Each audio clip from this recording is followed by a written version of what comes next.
చాలా నిర్బంధంగా మనల్ని అరెస్ట్ చేసి ఎక్కడికెక్కడ ఈరోజు మన డిమాండ్స్ అనేవి కూడా ఏంటివని తెలుసుకోకుండా కూడా ఏ ఒక్క మంత్రి కానీ ఏ ఒక్క మినిస్టర్ కానీ ఏ ఒక్క ఆఖరికి ముఖ్యమంత్రి కూడా మన సమస్యల గురించి పట్టించుకోకుండా ఎక్కడున్నారో అక్కడ మన సమస్యను ఎవరు మాట్లాడలే. మనం డిమాండ్ చెప్పినాం. ఈరోజు ఈ ప్రభుత్వం ఏర్పడడానికి కారణం ఎవరంటే తనే చెప్పాడు కొన్ని మీటింగ్లు, కేవలం నిరుద్యోగుల వల్ల ఈ ప్రభుత్వం వచ్చిందని చెప్పి ఈరోజు నిరుద్యోగుల గొంతుల పైన కాలేసి తొక్కుతున్నారు. ఇది చాలా దుర్మార్గం. ఇంకొక విషయం ఏంటంటే ఈ పోలీస్ అధికారులు కూడా మేము వేడుకుంటున్నాం. ఏం వేడుకుంటాం అంటే, సార్ మీరు కూడా మాలాంటి పరిస్థితిలో నుంచి వచ్చారు. అక్కడ మా తల్లిదండ్రులు ఈరోజు వాళ్ళకి తినడానికి ఎంత కష్టం ఉన్నారే, మా కొడుకు జాబ్ కొడితే మా భవిష్యత్తు మారుతుందని ఒక ఆశతో మమ్మల్ని సిటీకి పంపించారు. మీరు మమ్మల్ని ఏం చేస్తారంటే పొద్దురు అరెస్ట్ చేస్తారు. మేము ఒకటే కోరుకుంటున్నాం సార్, మీ అందరినీ దయచేసి మా బాధను మీరు కూడా అర్థం చేసుకోండి, ప్రభుత్వ అధికారులకు కూడా తెలియజేయండి. మేము ఎంతమంది దాదాపు 50,000 మంది వచ్చినాం ఈరోజు టీఎస్పీఎస్సీ దగ్గరికి. అయినా మమ్మల్ని ఎక్కడికక్కడ ఇక్కడ చూడండి ఒకసారి మా మిత్రులందరినీ ఎక్కడికక్కడ అరెస్ట్ చేసేస్తారు. మేము ఒకటే కోరుకుంటున్నాం, మీరు చెప్పిన మా విషయాలనే మేము అడుగుతున్నాం. మీరేమన్నారు, గ్రూప్ 1 పోస్టులు పెంచుతాం, గ్రూప్ 2 పోస్టులు పెంచుతాం, 3 పోస్టులు పెంచుతాం, ప్రతి పోస్టు పెంచుతాం అన్నారు.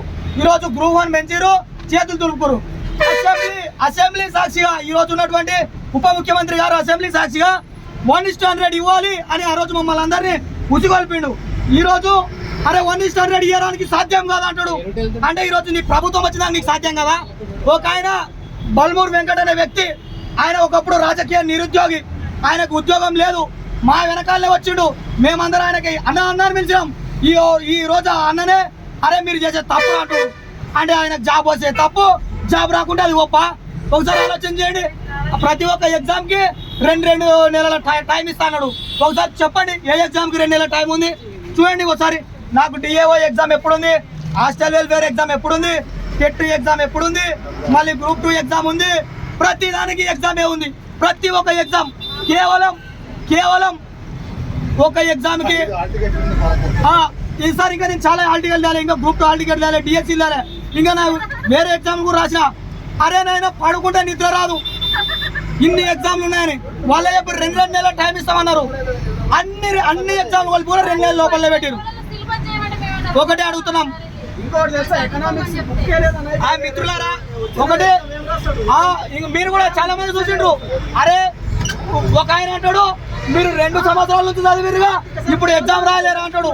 అరే మొన్న క్రికెట్ వరల్డ్ కప్ లో క్రికెట్ కొట్టింది, వాళ్ళు పుట్టినప్పటి నుంచి క్రికెట్ ఆడతారు, కానీ టెస్ట్ కి, వన్ డేకి, T20కి టైం ఇస్తలేరా?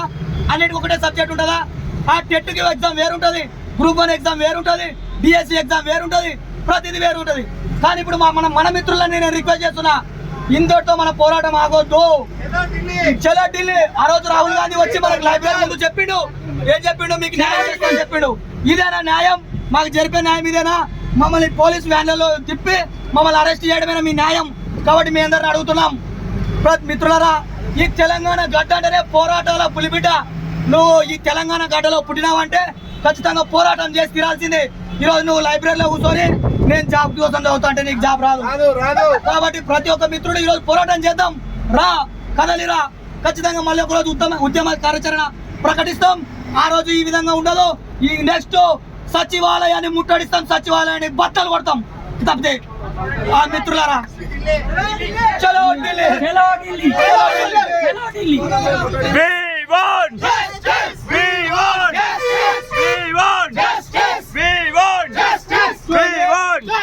చూడండి వాళ్ళే చెప్పారు గ్రూప్ 2 పోస్టులు పెంచుతామని చెప్పారు. మళ్ళీ జాబ్ క్యాలెండర్ కొత్తగా, అరే జాబ్ క్యాలెండర్ అంటే అది ఎప్పుడైతుందో మనకే తెలియదు. 100 రోజుల్లో 6 గ్యారెంటీలు అన్నాడు.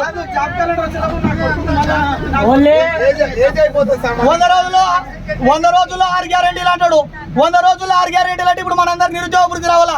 ఎంతమందికి వస్తుంది నిరుద్యోగ వృద్ధి చెప్పండి? రియాజ్ సార్కి వచ్చింది, కోదండ రామ్ సార్కి వచ్చింది, వాళ్ళకి వచ్చింది. దీక్షలు చేస్తారు వాళ్ళ ఉద్యోగాల కోసమే. ఢిల్లీకి పోతాడు మంత్రి పదవుల కోసం ఢిల్లీలో. అరే ఈ రోజు ఎంత దౌర్భాగ్యమైన పరిస్థితి అంటే విద్యాశాఖ మంత్రి లేడు. ఏమనంటే ముఖ్యమంత్రి నేనే విద్యాశాఖ మంత్రి అంటాడు. అది ఎట్లయితే మళ్ళీ ఏమంటాడు, ఆగస్టులోనే ఇప్పుడున్న డిఎస్సీ పోస్టులనంట ఆగస్టులోనే వీళ్ళని ఫిలప్ చేస్తాడంట. అరే నేను గురుకులాలు అప్పుడు చెప్పిండు. నెక్స్ట్ అంటే మన గురుకుల కాంగ్రెస్ టీఆర్ఎస్ ప్రభుత్వం కూడా చెప్పింది, నెక్స్ట్ దసరా పండుగ మీరు అందరూ కొత్త పోస్టులో ఉంటారని చెప్పిండు. ఇప్పటి వరకు అంటే వాళ్ళు మరి ఏ దసరా అన్నారో మనకు కూడా తెలియదు. ఇప్పుడు వీళ్ళు కూడా ఆగస్టు అంటారు, మరి ఈ 2024 ఆగస్టు 2030 28 ఆగస్టు తెలియదు. కాబట్టి మిత్రులు ఒక్కసారి అందరూ ఆలోచన చేయండి. ఈ రోజు ఆ రోజు ప్రభుత్వాన్ని గెలిపించింది మనమే. నెక్స్ట్ ఈ ప్రభుత్వానికి మన పవర్ ఏందో ఖచ్చితంగా నెక్స్ట్ ఎలక్షన్ లో చూపిద్దాం. నేను ఒకటే మిమ్మల్ని అందరూ వేడుకుంటున్నా, మన నిరుద్యోగులు కూడా ఒక రాజకీయ కార్యాచరణ ప్రకటిద్దాం. దయచేసి మనం రాజకీయ స్థాపిద్దాం. ఎమ్మెల్యేలను చేర్చుకునే ఇంట్రెస్ట్ ఈ రోజు అరే ఉద్యోగాలు కల్పించాలని ఇంట్రెస్ట్ లేదు ఆయనకు. చాలా చెప్పిండు, 1:100 అన్నాడు, డిఎస్సి మెగా డిఎస్సి అన్నాడు, గ్రూప్ 2 పోస్ట్ పెంచుతామన్నాడు, ప్రతిదీ చెప్పిండు. ఈ రోజు మళ్ళీ డిఎస్సికి టైం, అరే టెట్ ఎగ్జామ్ పెట్టిండు, టెట్ ఎగ్జామ్ వచ్చినోడు మళ్ళీ డిఎస్సి టైం ఎప్పుడు రాస్తాడయా? ప్రతిదీ కామెడీనే ఉంది. అది